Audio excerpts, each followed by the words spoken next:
अगर पालन नहीं करेंगे तो कितना भी धम्म आप लोग जानो, कितना भी धम्म आप लोग सुनो, उसका कोई भी फायदा नहीं है, कोई भी लाभ नहीं है। स्वागत है आप सभी का। आप लोग देख रहे हैं बुद्धास टीचिंग चैनल और हम यहाँ महाकारुणिक तथागत बुद्धा और उनके शिक्षाओं के विषय में चर्चा करते हैं।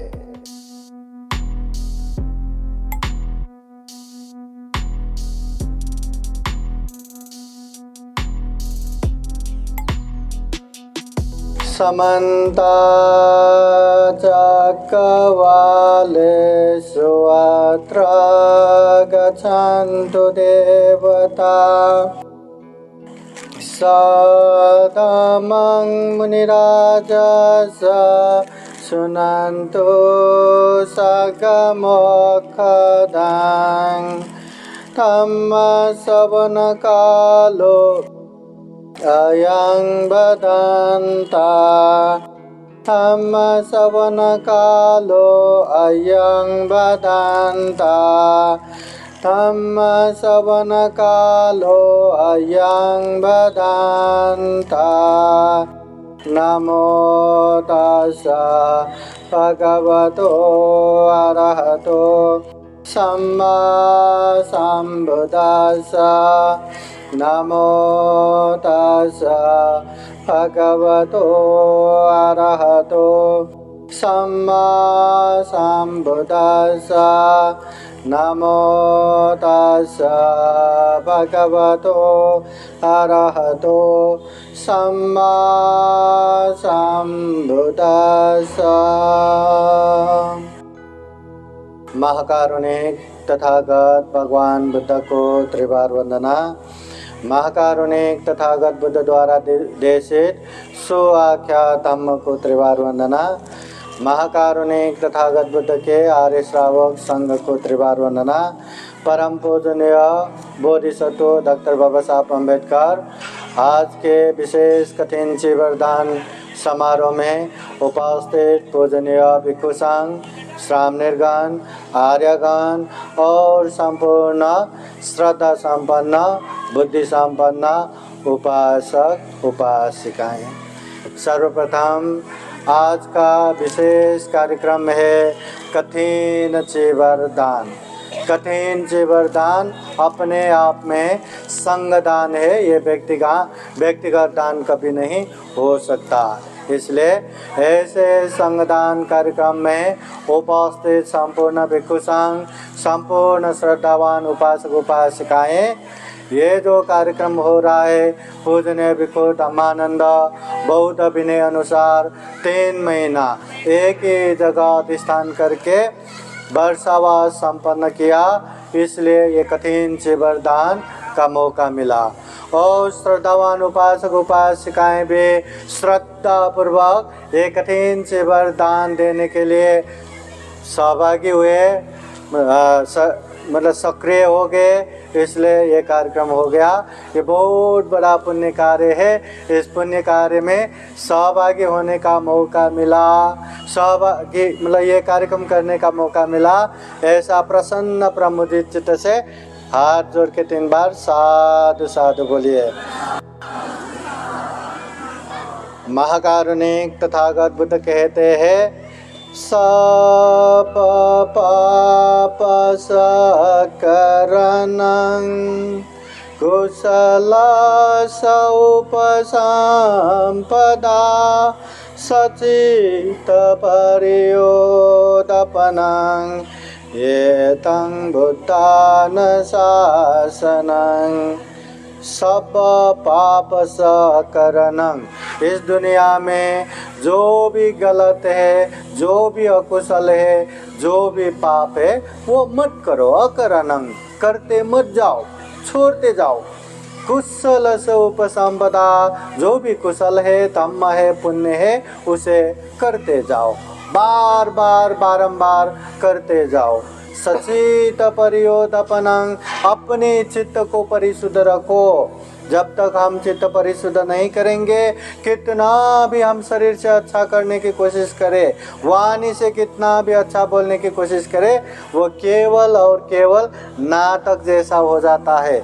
मन ही शुद्ध नहीं तो शरीर से बुरा होता रहेगा, मन से बुरा बोलता रहेगा। इसलिए मन से शुद्ध होना चाहिए।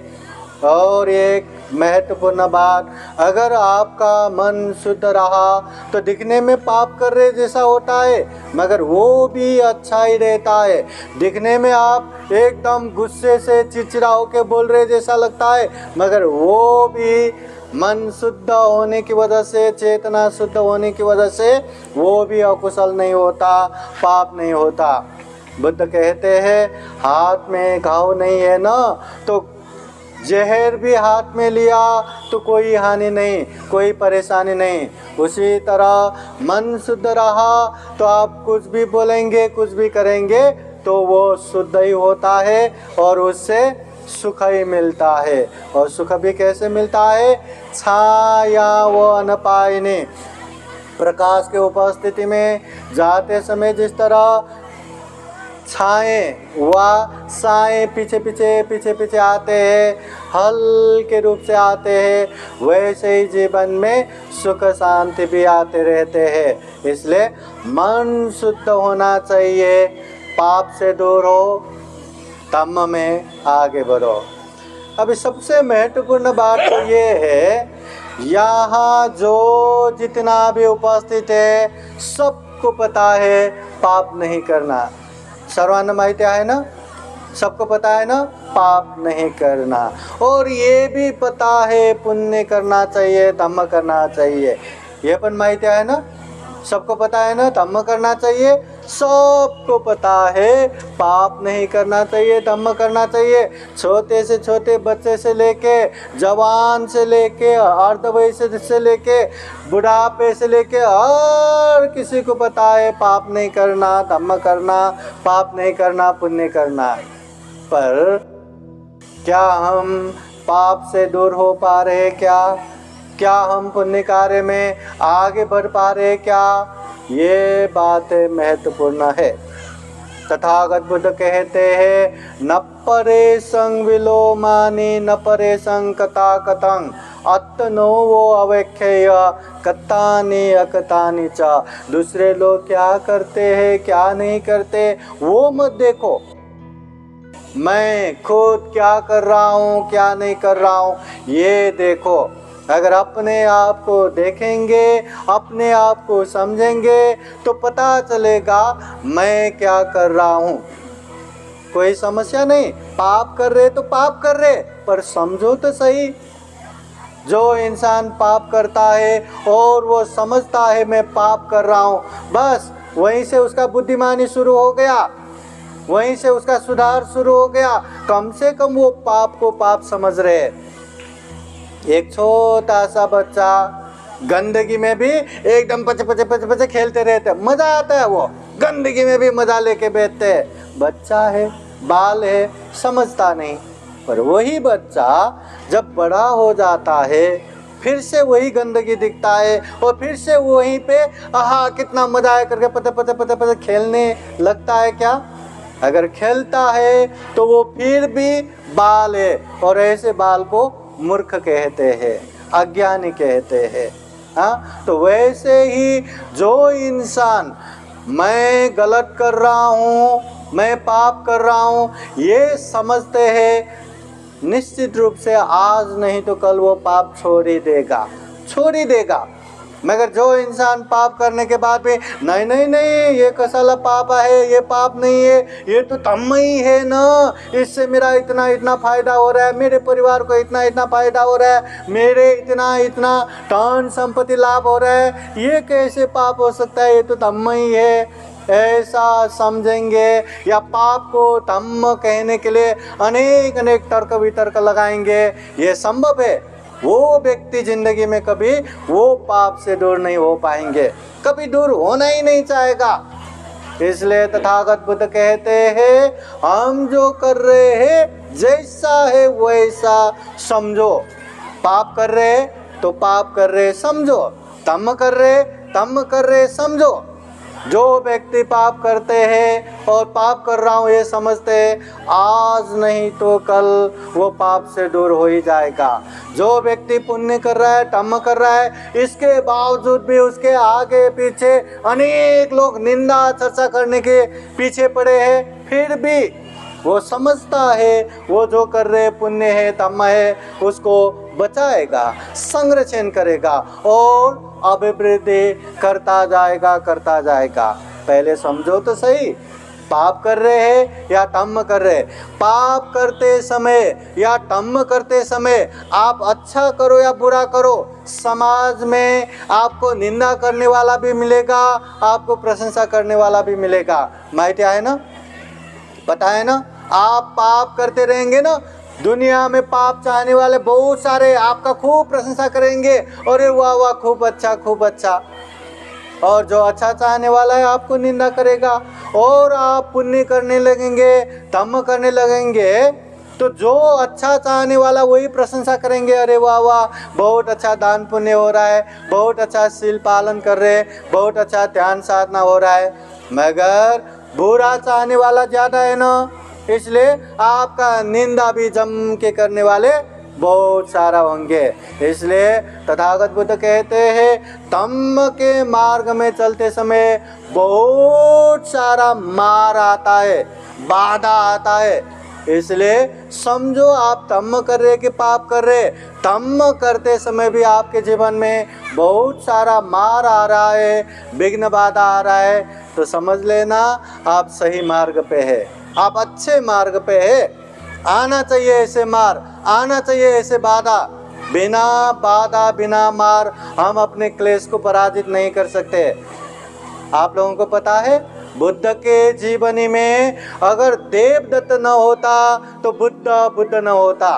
अनेक जन्म में देवदत्त हमेशा एक विलेन की तरह, एक नेगेटिव पात्र के रूप में वहाँ आता रहा। और वो नेगेटिव है तो बोधिसत्व पॉजिटिव में, सकारात्मक में, पुण्य धम्म में बढ़ाता गया एक हीरो की तरह। फिर पुण्य पारमिता बढ़ता गया, 10 पारमिता, 10 उपपारमिता, 10 परमत पारमिता पूर्ण हो गया, अंत में बुद्ध बन गया। इसलिए यहाँ अच्छा भी है, यहाँ बुरा भी है, यहाँ कुशल भी है, यहाँ अकुशल भी है, यहाँ पाप भी है, यहाँ धम्म भी है। आप पाप में आगे बढ़ो या धम्म में आगे बढ़ो, आपका निंदा करने वाला भी रहेगा, आपका प्रशंसा करने वाला भी रहेगा।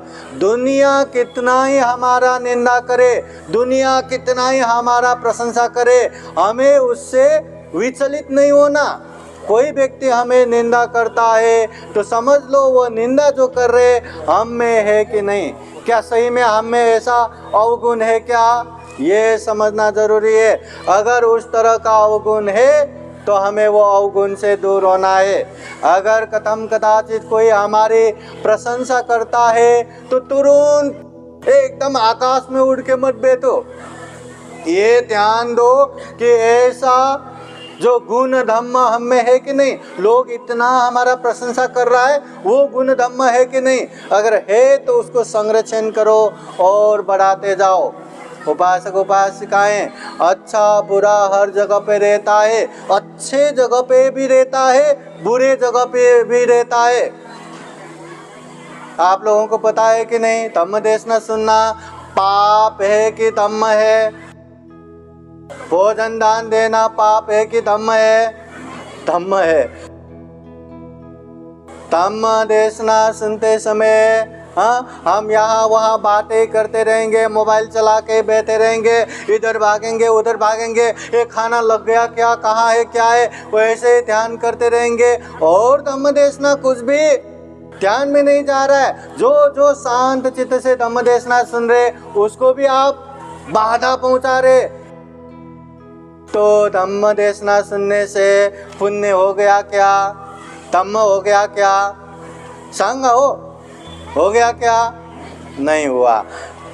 भोजन दान देना पुण्य है, मगर कोई डायबिटीज पेशेंट को, शुगर वाले को, पंडित जी दान देना बहुत पुण्य है, ये दाल भात क्या न क्या करके भोजन दान दिया, जबरदस्ती खिलाया, तो उससे अच्छा होगा कि बुरा होगा? हाँ, डायबिटीज वाले को वो भोजन तो जहर की तरह काम करेगा ना, और जहर खिला के पुण्य होगा क्या? होगा क्या?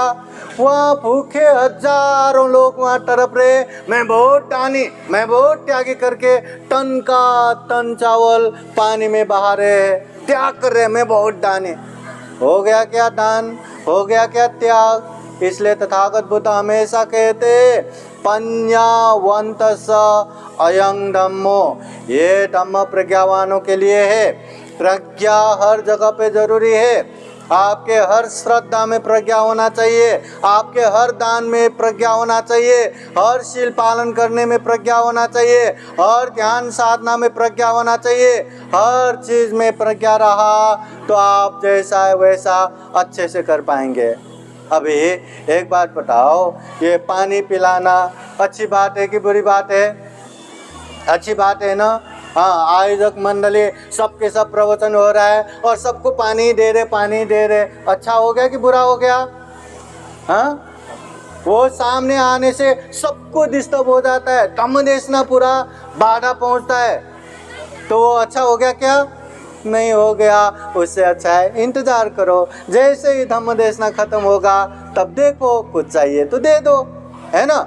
हाँ, हम कार्यक्रम कर रहे करके कैमरे के सामने ऐसे खड़े खड़े होके कभी फूल दे रहे, कभी ये कर रहे, कभी पानी लाओ क्या, कभी ये लाओ क्या, आगे पीछे ऐसे घूमते रहेंगे और शांत से धम्म देशना सुनने वाले को बाधा पहुंचाते रहेंगे, तो पुण्य हो गया क्या? हो गया क्या? नहीं। देखो, ये जो कार्यक्रम हो रहा है बहुत बड़ा कार्यक्रम है। आयोजक मंडली को तो और ज़्यादा पुण्य लगेगा, क्योंकि उनकी वजह से इतने सारे लोगों को धम्म की बातें सुनने को मिल रहा है, बुद्धवाणी सुनने को मिल रहा है। और ये जो बुद्धवाणी, एक एक बुद्धवाणी सारा जीवन सुख शांतमय बनाने के लिए प्रशस्त रहता है, काफ़ी रहता है। बस उसको समझना है, उसको महसूस करना है, फिर जीवन में पालन करना है। अगर पालन नहीं करेंगे तो कितना भी धम्म आप लोग जानो, कितना भी धम्म आप लोग सुनो, उसका कोई भी फायदा नहीं है, कोई भी लाभ नहीं है। मगर थोड़ा भी धम्म की बातें सुन के समझ के अभ्यास करेंगे तो उसका बहुत बहुत लाभ है, बहुत बहुत फायदा है।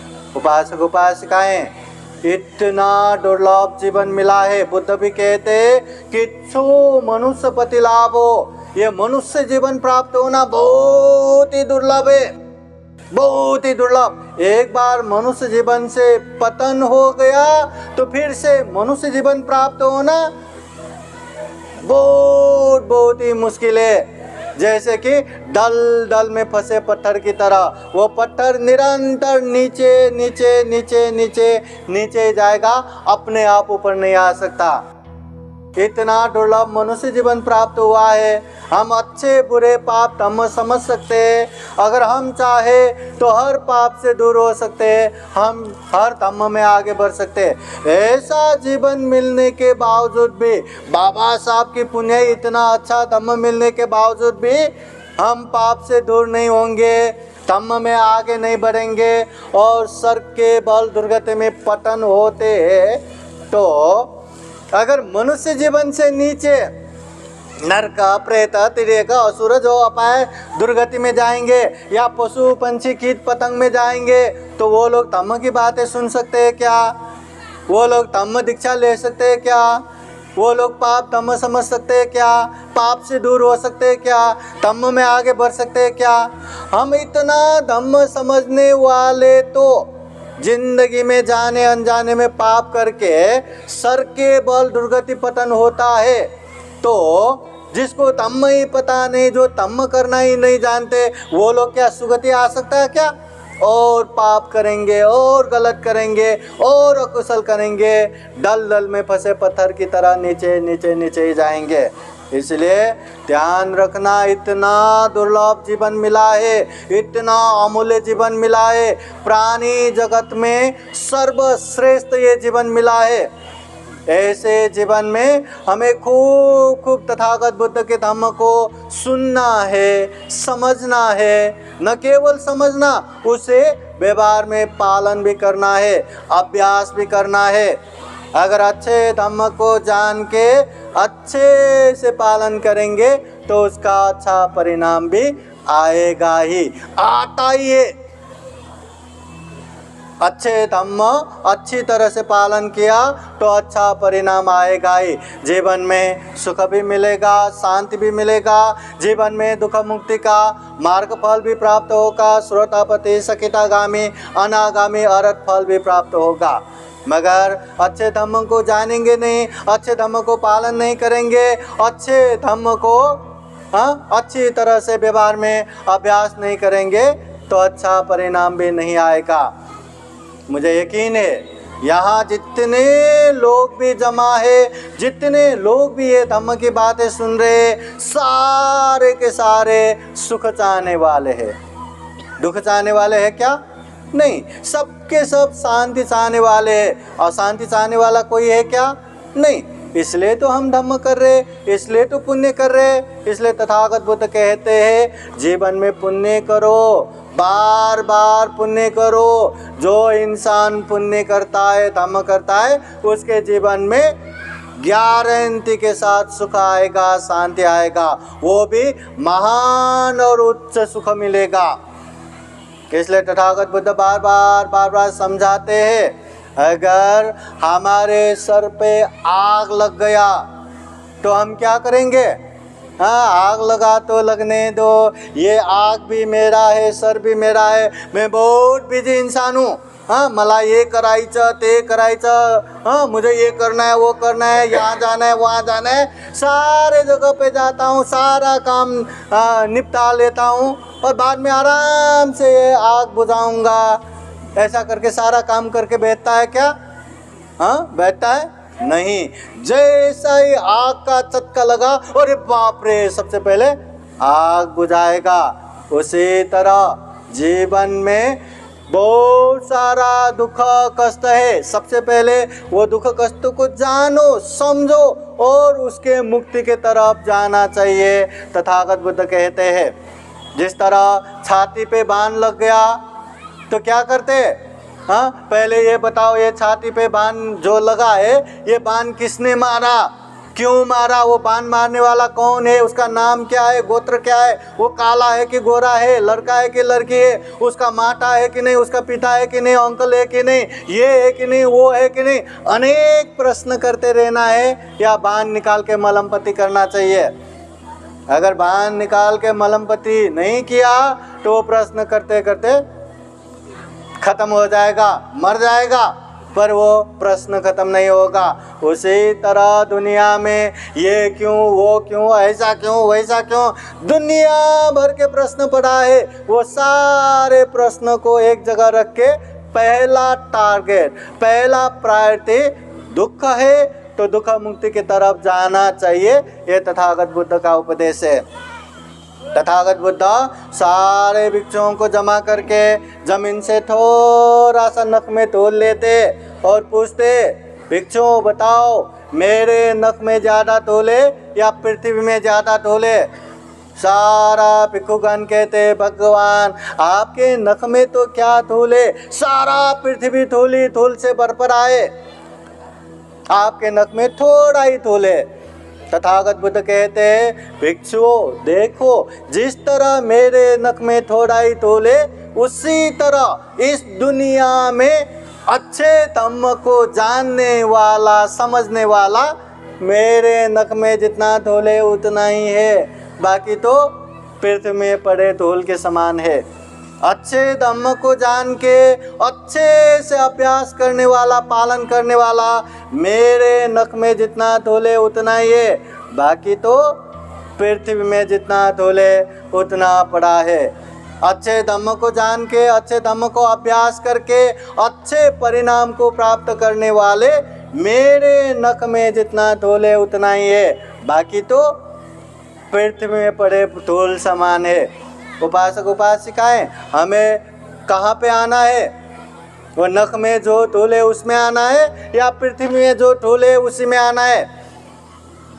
किस में आना है? नख में आना है ना। नख में पड़े धूल समान होना है तो सबसे पहले धम्म को समझो, अच्छे धम्म को समझो, अच्छे धम्म को जितना हो सके उतना अभ्यास करो, पालन करो, अच्छा परिणाम आ ही जाएगा। यहाँ धम्म देशना सुन रहे हैं तो अच्छे से सुनने वाले बहुत ही कम है। अच्छे धम्म सुन के मैं ये धम्म को पालन करूँगा ऐसा प्रेरणा लेने वाले और भी बहुत कम है। और अच्छे धम्म सुन के अभ्यास करके अच्छा परिणाम प्राप्त करने वाले तो और भी कम है। तो हमें इतना दुर्लभ जीवन मिला है, इतना अमूल्य जीवन मिला है, इतना सर्वश्रेष्ठ मनुष्य जीवन मिला है, तो हमें ये करना चाहिए कि जो धम्म सुनने का मौका मिले अच्छे से सुने।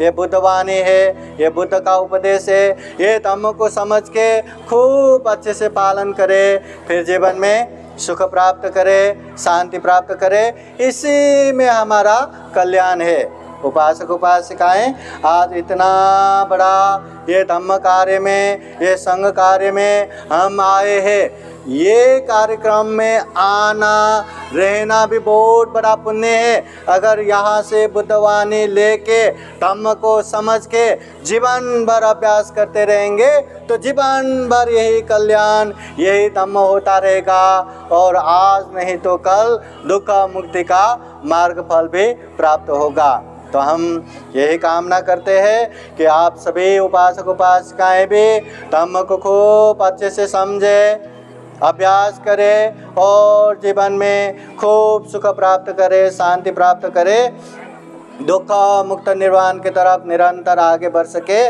यही कामना करते हैं। और आज का विशेष कठिन शिविर संगदान कार्यक्रम हो रहा है। इसका प्रमुख कारण पूजनीय भिक्षु धम्मानंद है। भंते जी 3 महीना वर्षावास रहे इसलिए ये कार्यक्रम हो गया। इसलिए पूजनीय भिक्षु धम्मानंद को भी बुद्धानुभावेन धम्मानुभावेन संघानुभावेन खूब खूब मंगल मैत्री कामना करते हैं। बुद्ध शासनिक कार्य में निरंतर आगे बढ़ सके ऐसी कामना करते हैं। और एक कठिन शिविर दान में प्रत्यक्ष अप्रत्यक्ष रूप से सहयोग करने वाले दान दातव्य उपासक उपासिकाएं सबके जीवन में खूब खूब सुख हो, शांति हो, मंगल हो, कल्याण हो, ऐसे कामना करते हुए आज का ये धम्म देशना यहीं समापन करते हैं। सबका मंगल हो, सबका कल्याण हो। भवतु सब मंगलं।